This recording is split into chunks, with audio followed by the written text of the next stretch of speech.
Gage here. Welcome to you, Buck That. And today we got a special guest on you, Buck That podcast, JC Allen, the reporter for Peer to Report. Welcome, JC. Hey, what's going on, man? Happy to be here. Happy to chop up some Bucks talk with you. Saints week. It's a big week. Tensions Oh are yeah, flaring all over Twitter, all over the team. You heard Carlton Davis talk a little bit about today. The rest of the guys, they'll be fired up to get back in this matchup where the Saints have won 7 in a row in the regular season. So something's got to turn here. Hopefully it's this week, right? oh yeah. And 0-4 in the Tom Brady era. I want to kind of see what your thoughts on it. Do you think this is the win Tom Brady needs? Like, is he finally going to break that 0-4 streak? I don't know if it's necessarily the win Tom Brady needs, but it's certainly the win he wants, right? Media is going to be making a big deal about it. You look all over the place. They're going to be talking about how, the Saints have been the Bucs' kryptonite in the regular season. They haven't been able to get over that hump yet. We've been talking about it last year. They got to do it. Can they do it? Will they do it? They did fail to do it. They failed to do it last year. They did get the one win when it mattered the most, though, in those 2020 playoffs or 2021 playoffs, whatever you phrase it. Technically the 2021 year, 2020 season. But, they got to do it in the regular season. But at the same time, you got to prove me wrong. The Saints have been able to get over to get over on them each of these last 4 times, 7 matchups in total in the regular season. And until the Bucs can do it, there's going to be some skepticism there. And, of course, Brady and the Bucs as a whole, they're going out there and they want to prove that, this is a real rivalry, as Tristan Wirfs said today. Rivalry has got some give and take, and so far it's just been the Bucs taking L's from the Saints in the last meeting, four meetings that they've had. Yeah, and as a lot of Saints players are like, you guys never beat us, but obviously we got the postseason win. And honestly, I look at us in the last couple of years, I think this is probably the best team we've had because it looks like we have more balance in the offense and defense. And this the Buccaneers are still kind of getting the flow with all the receivers they have, the offense. Obviously, we had a lot of injuries, so I'm hoping for a win. But if we don't, honestly, I kind of predicted us to lose this game just because Tom Brady's still kind of coming back and kind of getting the receivers. But regardless, I got to pick the Bucs, 24-21. Yeah, I think it's going to come down. There's going to be, how much balance can they have, right? We saw last week they were able to run the ball very effectively, something they haven't been able to do against the Saints in recent years. And that's made them one-dimensional where they're throwing it. That's allowed the Saints to rush 4 and get pressure on Brady with 4 and drop all those guys back in coverage and really fluster Tom Brady, have him throw throwing into tight windows and sometimes making mistakes to the tune of interceptions. We've seen that. So if the Bucs can go in there and they can establish the run, it's going to make the Saints defense play a little bit more balanced, and they're not going to be able to load up one way or the other. So I think that's going to be important for them to establish right off the bat, and especially when you're still working in these young guys, and Robert Hainsey and Luke Gedeke. You have to play to their strengths until their strengths are more rounded out. And we saw that last week. Now, they had some struggles in pass pro, but for the most part, especially towards that second half, they cleaned it up. You saw some really good things in the running game. Robert Hainsey pulling on some runs and opening up some holes. Gedeke using his grip strength to move guys out of the way and open up holes for Leonard Fournette. So, you saw some really positive things in the running game and in the passing game too. A little bit as the game went on and they got more comfortable, and that's what it's going to take. It's going to take reps. It's going to take comfortability and kind of knowing what Tom does. They're still feeling out Tom's pocket presence. Where Shaq Mason, he's a new guy on that line. He's got plenty of experience that when they play together in New England. Donovan Smith and even Josh Wells to an extent, and Tristan Wirfs know what Tom likes and know where Tom likes to step up and knows his pocket presence and what he likes to do after playing with him for success through the last 2 seasons. And that's something these guys are learning. So I think for them to have a chance to win this game, establishing the run is going to be very important. And you mentioned those wide receivers. Well, you look at it, 5 of their 7 wide receivers are on the injury report right now. 3 of them didn't participate. So, an onus on establishing the running game when it looks like your receivers, for the most part, aren't even, at least all of them aren't probably not going to go into this game 100% healthy, which is something you hate to say, in the second game of the season. But that's the reality of the situation. Football's a tough game. They play in Florida. It's hot, hydrating. Lack of hydration can lead to soft tissue injuries, and we're seeing that up and down the board for this Bucs team. They've got to really establish the run, establish it earlier, and then use and have more balance in that passing game as well as we saw last week. But obviously more effectiveness in the red zone too. Oh, definitely. And what do you think they're going to do with the offensive line? Because obviously Donovan Smith's still questionable for this game, and if Josh Bell comes on, do you see him kind of put in tight end as extra protection? Because Josh Bell is going to have be more of a weaker spot because they're going to attack that front. Right, and it's one of these things where Donovan Smith, I think, will truly be a game time decision. It's going to be a pain tolerance for him. He probably won't practice again tomorrow. Maybe will be limited on Friday's practice, which is usually just a walkthrough, or he might not even participate that. It might just be, all right, how do you feel leading up to the game? Let's get you as much rest as possible, much rehab, do the treatments and therapy for everything that you need to do for that hyperextended elbow. And maybe a shot of Toradol changes his mind on game day, if it doesn't hurt if you can't feel it. And there's no, he's not going to injure it further. There's no chance to further injure the elbow. That's going to be something to watch. And if he can't go, it's going to be Josh Wells, who, a lot of Bucs fans have that lasting image of him in that divisional game against the Rams. But a lot of people forget that he wasn't fully healthy himself in that game as well. Banged up in that Eagles game the week prior. And then, now everyone's talking about, the Micah Parsons sack. Well, it's Micah Parsons. And, quite frankly, the sack that Josh Wells gave up wasn't as egregious as the one Donovan Smith gave up where, Micah Parsons just did a beautiful spin move to get around Donovan Smith to get to Brady. So I think the Bucs have confidence in Josh Wells to go out there. And will they help him on certain plays? Yes, I think they will. I don't know if it's going to be every play. They'll need to have some. Because remember, the injury report came out today, and Cam Jordan's dealing with a hip injury himself. So, for a big man, hip injuries are serious injuries. And can he be, we'll see what it trends towards during the rest of the week, if he's limited or if he doesn't participate or, if he gets full participation. Well, that's something that definitely keeps a watchful eye on. But, Josh Wells, I think it's truly next man up. And we've seen that, Russell, with everybody who's come in. Ryan Jensen went down, next man up. Robert Hainsey, Ali Marpet went down. All right, we drafted Luke Gedeke. We have Nick Leverett. We had Aaron Stinney, next man up. Aaron Stinney went down. Brandon Walton, you're up. And you're also learning the center position as well as tackling guard. This Bucs team, and Byron said it best, if they're on this team, I trust them to be on the field. So I think if it is Josh Wells, if he needs help, they'll give it to him. But for the most part, they trust these guys to go out there and do their job, and they're going to watch the film and watch the tendencies and figure out the best way to strategize for whoever their opponent is, and whoever that will be on Sunday. We know it's going to be the Saints. Yeah, and I agree with that. Josh Wells, I'm still the image of Tom Brady gets sacked, but you're right. Donovan Smith got beat as well. So it's not all on Josh Wells. I believe, like I said, this offensive line is going to be key, and luckily Tom Brady's used to playing with unexperienced players that are undrafted or late round picks from his time in New England. So I think he'll be all right. Offensive line will do his job. I trust the coaching staff to know what they're doing. Because obviously Tom Brady is getting older, 45 years old. They definitely have a plan for if there are any starters get injured. So I trust the offensive line. Right. I mean, it's not ideal, right? Because now you have 4 new guys on that offensive line. Not necessarily new, but 4 new starters, right? To an extent, with Josh Wells being there. With Wirfs. And Wirfs came up on the injury report today with that oblique. That abdomen, oblique strain that he had as a limited participant. So, he didn't, it's not like he went into that game, it looks like 100%, or if he did, these are things that can pop up and reoccur throughout the season. That oblique is not going to be 100% healthy until the end of the season, when he can truly rest it and rehab it. So, that bears monitoring too. Now, do I think Wirfs is going to miss a game? No, I don't. I don't think Wirfs misses this game.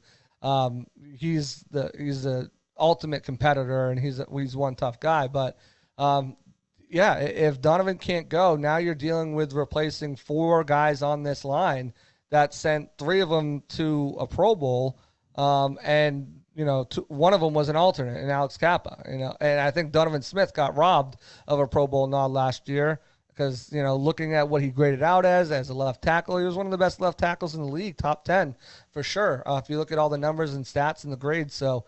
It's a big ask against a team that you've struggled with and has depth all across that defensive line, whether it's Cam Jordan or Marcus Davenport or David Onyemata. They've got some guys who can really get after the quarterback, and we've seen that ability over the last couple of years where they've just been able to send those four guys and have success. So it definitely bears monitoring. I think that bears more monitoring really than the wide receivers, which is still a huge storyline. But, I have confidence a few of those guys are going to play. But this injury report was not pretty. But, again, the Bucs had 10 guys in the injury report last week. Only one of them didn't play. So we'll see how that trends the rest of the week. Yeah, it's like you said earlier. Florida, you're going to have some hammy issues, body issues, especially sometimes they don't drink a lot of water and stretching wise, that's why I don't worry too much because as you said last week, they had a long list. And honestly, I think the offensive line will be okay. I have a feeling Donovan Smith will be back because, like you said, it is an injury that can't get worse. Not really. But onto the defense, how do you think they'll do compared to last year since they got a couple more guys in there? Yeah, I think what Todd Bowles and Jason Light have done this offseason is bring guys that really fit what Todd Bowles wants to do on defense. You had Ndamukong Suh, hell of a player, durable, 6 sacks last season, but was 35, was limited. His athleticism was falling off. He still had good strength and is a veteran and can rely on that veteran knowledge about how to win certain matchups and such. And you look at JPP, who predominantly wanted to play on the right side, which put Shaq on the left side, where he's still a threat, but it's not as threatening. And there wasn't much movement with JPP. You line him up on that side, he plays on the. Now you have a guy in Akeem Hicks replacing Sue, who has that athleticism but doesn't lose that strength, has the size. I mean, you're talking about over 700 pounds in the middle between Vita Vea and Akeem Hicks. Those guys have to account. You have to account 3 blockers or 2 in a chip or 2 in a something, to even block those guys. And they both have athleticism and speed and the ability to really, utilize a pass rush to get to the quarterback. You look at what they did drafting of Logan Hall. He's another guy, he's a big guy, strong guy, can utilize his pass rush, speedy guy, athletic guy, quick twitch to get in the backfield. And we saw that. I mean, we saw him blow up Zach Martin. People don't blow up Zach Martin. Zach Martin has more Pro Bowls than he does holding penalties in his career. And Logan Hall was able to do that. So, getting that, not losing anything in the run game, not losing anything with the strength, but gaining speed and athleticism on the defensive line was huge. You look at Joe Tryon-Shoyinka and Shaq Barrett being able to be interchangeable, play both sides. They've got that ability to, be that versatile where, we saw it. Joe Tryon-Shoyinka almost had an interception, and I didn't know who it was at first because it was 10 yards down the field in coverage. I'm like, what is JTS doing back there? But that's the versatility he has. He can also line up at 3-tech, kicked inside on certain rushing downs, and they've got a lot of versatility in that front seven. And obviously, we know Levante David and. We've seen, Devin White, we've been talking about it at Pewter Report all offseason, in camp and joint practices. Well, we've seen Devin, he showed it. He should have had a pick 6. He had 2 sacks, 8 tackles. He was all over the place, playing with more discipline, playing with more control, playing with, reading and reacting and knowing what's going instead of just relying on that speed and athleticism he has. And, I think we're going to see that again. And then you look at the secondary, Todd Bowles, former safety, he's got 3 safeties on the field. You tell me he's not happy about that. But the thing about all those guys is they're interchangeable. Antoine Winfield Jr., Logan Ryan, and Mike Edwards, they can all play the slot, free safety, and strong safety. You've got a system in place right now with the players you have at any given level have versatility to do multiple different things, and that's going to create multiple different looks, multiple different disguises to really throw quarterbacks off, especially quarterbacks who, veteran quarterbacks like Aaron Rodgers. They'll be confused or Patrick Mahomes. They'll be able to confuse them on certain plays, but we're talking about younger quarterbacks, rookie quarterbacks. First guys who don't comprehend as fast and can't process as fast as some of these, future Hall of Famers. They'll be able to confuse them and be able to, cause mistakes. And I have a good feeling that happens this week where Jameis Winston thinks one thing's coming, another thing comes, and I wouldn't be surprised to see Jameis throw a couple picks in this game because I think the defense, as Antoine Winfield Jr. said, set the standard, and that's what they want to play at. It's not going to happen every week. You're not going to hold the team with the most scoring points on all of 2021 last year to 3 points. You're not going to do that every week to every opponent, but this defense has a real shot to be something special, and I think you saw a glimmer of what it could be.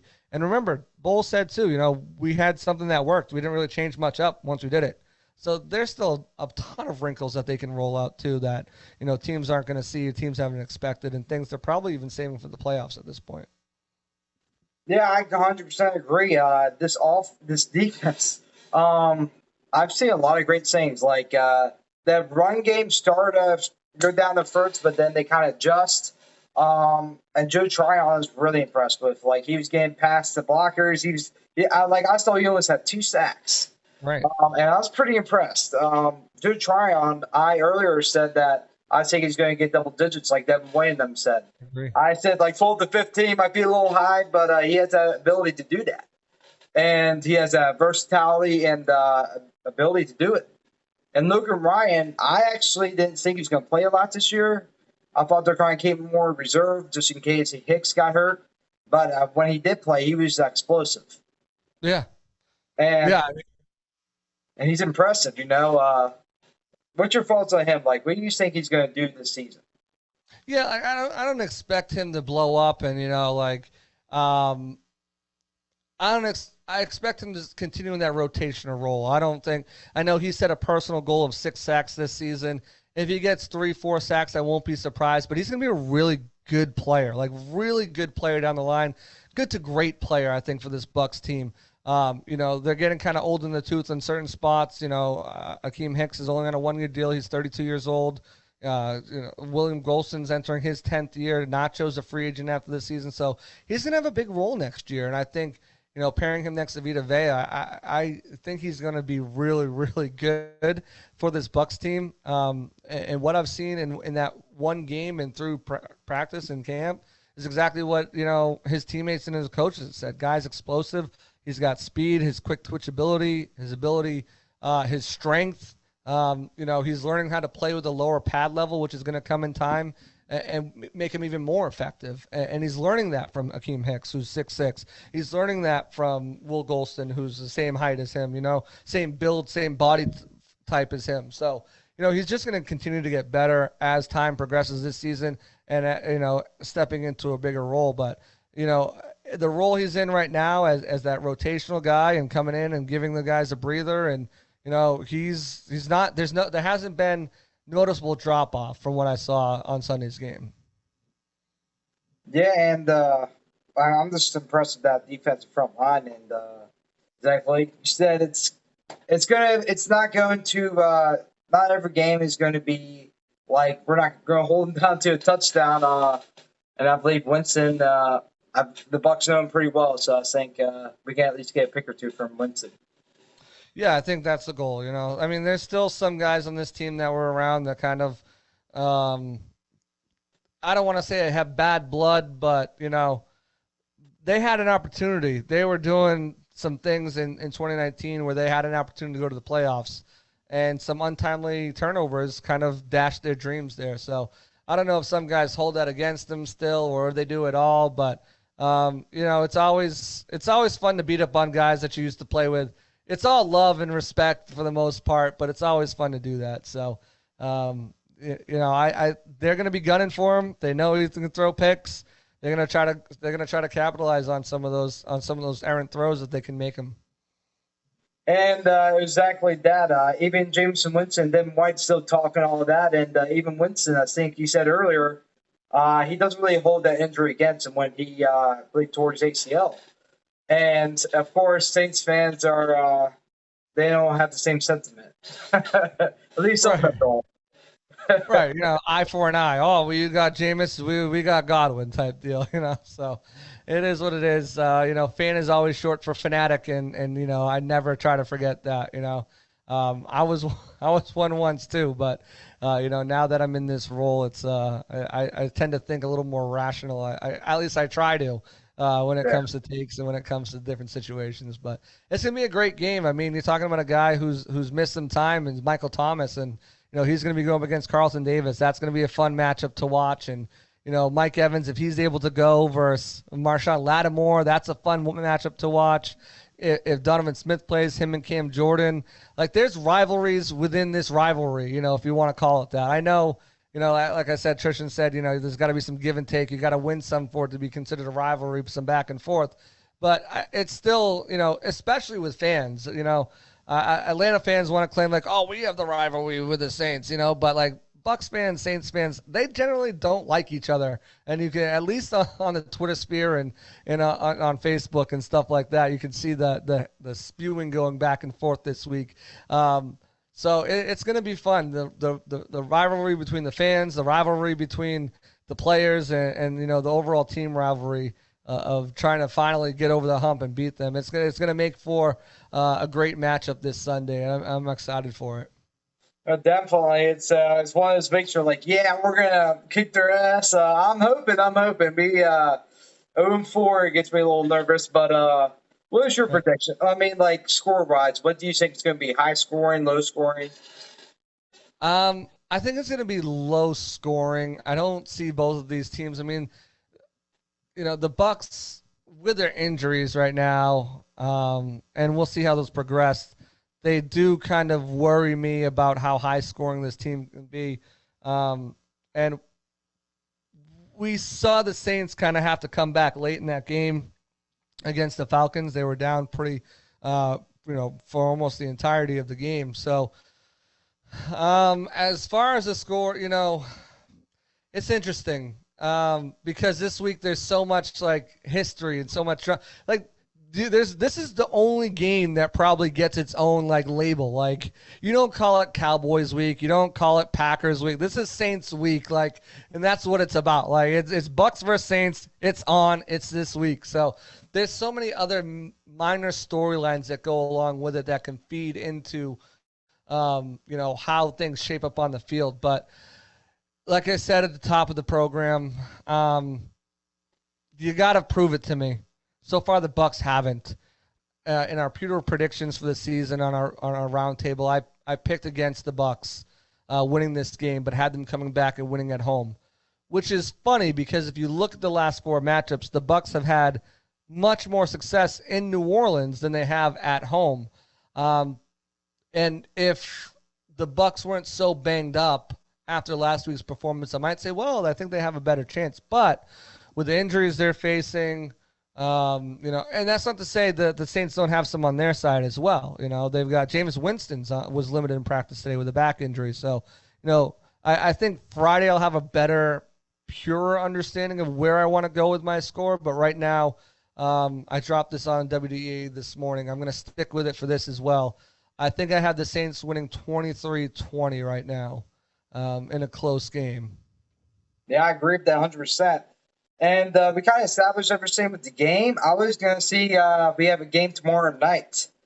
Chiefs versus Chargers. What do you think? Do you think that's going to be high scoring, low scoring? Your expectations from Herbert and Mahomes?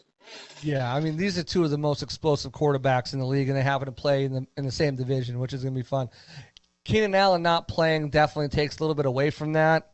It always stinks when a player of his caliber, I know he thinks he's better than Mike Evans, but I know Bucs fans have something to say about that. Mike did too last year when that came out. But I think I still think it's high scoring. There's still plenty of weapons for Herbert to target. Mike Williams over there. Travis Kelce's going to be heavily involved. It's going to be a fun matchup. You look at usually the Thursday matchups last week we had the Rams versus the Bills, and that wasn't as exciting because the Bills pulled away from it, but it was two good teams going up against each other. Anything can happen on Thursday Night Football. It's one of the most crazily unpredictable games. If you're a betting man, stay away from it because you never know what's going to happen. But I think this has the makings of being a really good game. I think the Chiefs probably edge it out.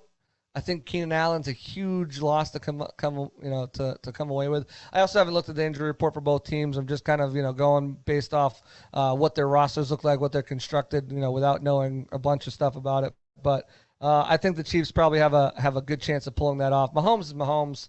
He is the king of that division, so you knock him off. I really like Herbert. I really like what they did on their defense. I'm hoping it is a low-scoring game for the Chiefs with lots of turnovers, fumble recoveries, interceptions, kick returns for the Chargers defense and special teams. Let's go. No bias because I have them in fantasy at all. I just hope that they have a fun game out there playing football. But no, I think it's going to be a good game nonetheless. High scoring, close game. But I think the Chiefs probably find just a way to edge them out. Maybe it's a Brandon Staley going for it on a fourth down or something crazy like that he's known to do, and the Chargers come up just short. But I think it should be close, high-scoring game. A lot of fun though, for sure. For Amazon's first game too on Thursday Night Football, so it should be fun. Oh yeah, I thought it was last Thursday Amazon. I was like, shouldn't it be on here? I was like, Right. man, that was a bit of a stinker, but I'm glad it's finally on Amazon. I'm excited. I agree with you. It's going to be high scoring. Mahomes versus Herbert. The defenses are good, but these guys are crazy. They're going to get past some of the D-backs. Oh, yeah.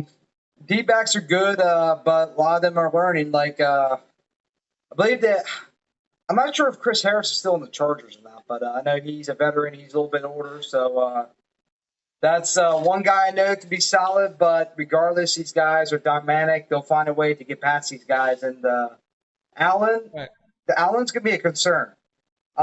He's like Herbert's one of his top guys. And people don't realize like Mike Williams is great, but Allen, I say he gets double covered, and he's the main guy there. He was the main guy for a long time before Williams, so I think that's going to be a factor in this game. And I'm hoping for the Chargers to win, but I just feel like Mahomes and the Chiefs got this.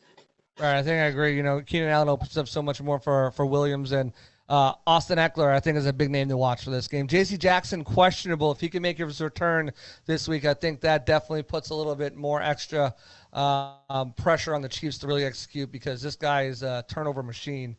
He can really get after it in terms of making interceptions and changing field position. So it's gonna be a fun game. Excited for it. Oh yeah, and Saints week, man. That's one of the games I'm going out for sure. I'm like, you know what? This is the kind of game you got to feel the energy from the other fans, and I'm excited. Absolutely, should be a fun week. But excited to come in here and chop this up with you. This football. We'll have to do this again sometime later in the season. Oh yeah, man, definitely, and go Bucs. Absolutely. Talk to you later, man. Talk to you later, man. I hope you buck that.